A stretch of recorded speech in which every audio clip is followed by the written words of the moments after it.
Hello student, आप सभी का स्वागत है आज के इस वीडियो में। आज के इस वीडियो में हम लोग क्लास 10th के चैप्टर फर्स्ट प्रोज के ए लेटर टू गॉड को के संपूर्ण हिंदी एक्सप्लेनेशन नहीं बल्कि सारांश को देखने वाले हैं। आज के इस वीडियो में हम शार्ट समरी को समझेंगे हिंदी में, फिर इसे समझेंगे इंग्लिश में। अगर आप शार्ट समरी हिंदी इंग्लिश में याद कर लेते हैं या जान लेते हैं, बार बार प्रैक्टिस कर लेते हैं, तो इस प्रकार से जब भी कोई प्रश्न बनेगा तो बड़े प्यार से आप उसका आंसर दे पाओगे और अपनी तैयारी को, क्वेश्चन आंसर को और बेहतर कर पाओगे। तो आपका ये जो पार्ट है, इसका पहला पैराग्राफ है कि लेंचो एक गरीब किसान था जो एक छोटे से घर में अपने परिवार के साथ पहाड़ी पर रहता था। उसकी मकई की फसल पक रही थी। वह बारिश का बेसब्री से इंतजार कर रहा था क्योंकि उसकी फसल पूरी तरह से बारिश पर निर्भर थी। अब दूसरे थोड़ा सा और आगे बढ़ेंगे, सारांश दूसरा में देखेंगे।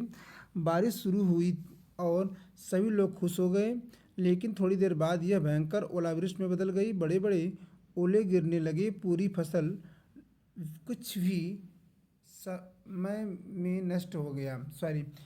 पूरी फसल कुछ ही समय में नष्ट हो गया। अगला स्टेप की तरफ बढ़ेंगे। अगला स्टेप है तूफान के बाद लेंचो बहुत दुखी हो गया।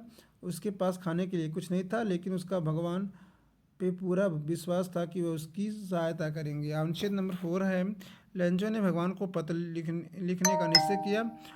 उसने 100 पैसों मांगे ताकि वह भोजन खरीदे जिससे वह दोबारा खेती कर सके। वह यह पत्र पोस्ट ऑफिस में डाल आया। अगला अनुच्छेद है कि पोस्ट मास्टर ने उस पत्र को पढ़ा और पहले हंसा, लेकिन बाद में उसे लंचों पर विश्वास देखकर उस पर दया आ गई और उसने कर्मचारियों से पैसा इकट्ठा किए और खुद भी पैसा दिए। आगे है थोड़ा सा और, भी केवल 70 पैसों ही इकट्ठा कर पाए। पोस्ट मास्टर ने पैसे एक लिफाफे में डालकर भगवान के नाम से लेंचो को भेज दिया। लेंचो ने पत्र खोलकर पैसे गिना और गुस्सा हो गया क्योंकि उसने पूरे 100 पैसों नहीं मिले। उसे लगा कि पोस्ट ऑफिस के कर्मचारी ने पैसा चुरा लिया। लास्ट अनुच्छेद में क्या कह रहा है कि इसने भगवान को फिर से पत्र लिखा और बाकी 30 पैसों साथ ही यह भी लिखा, 30 पैसे मांगे और साथ ही यह लिखा कि पैसे पोस्ट ऑफिस से न भेजे क्योंकि वहाँ के कर्मचारी बेईमान हैं। तो जैसा कि ये 8 अनुच्छेद में पूरा आपका हिंदी अनुवाद था। मुझे लगता है कि पूरा लगभग मैक्सिमम जो आपका हिंदी एक्सप्लेनेशन है कवर है इस आपके इस वीडियो में हिंदी में। और ऐसा ही इसको मैंने फॉर्मेट चेंज करके हिंदी से इंग्लिश बना दिया है। एक बार हम उसे पढ़ लेते हैं। आपको हिंदी के साथ साथ इंग्लिश भी आनी चाहिए ताकि क्वेश्चन आंसर जब भी आप लिखो तब आप क्वेश्चन आंसर में बड़े आराम से उसका आंसर कर पाओ, क्योंकि आपको यहाँ से थोड़ी सी मदद मिलेगी। तो चलिए आगे की तरफ बढ़ते हैं और इस प्रश्न को जो इंग्लिश में ट्रांसलेट किया गया है उसकी तरफ बढ़ते हैं। Lencho was a poor farmer living with his family in a small house on a low hill. His field was full of ripe corn crop. He was waiting yearly for rain because he cross depended entirely on it. आगे लिखा कि the rain started falling and everyone became happy, but soon the rain turned into a violent hailstone. Big hailstone destroyed all the crops in the field. Lancho hard work of the whole year was ruined within a short time. After the storm, Lancho was very sad. There was no food and no money left for his family, but he had a strong faith in God. He believed that God would help him in this different time.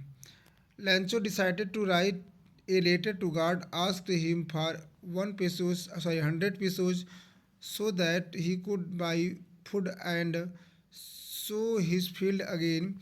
He went to the post office and posted the letter.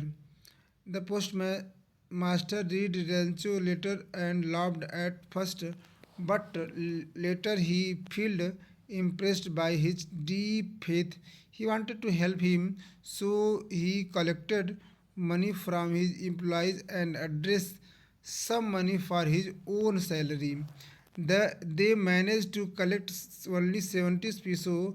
The postmaster picked the money in a envelope and set it to Lancho, singing it as a good.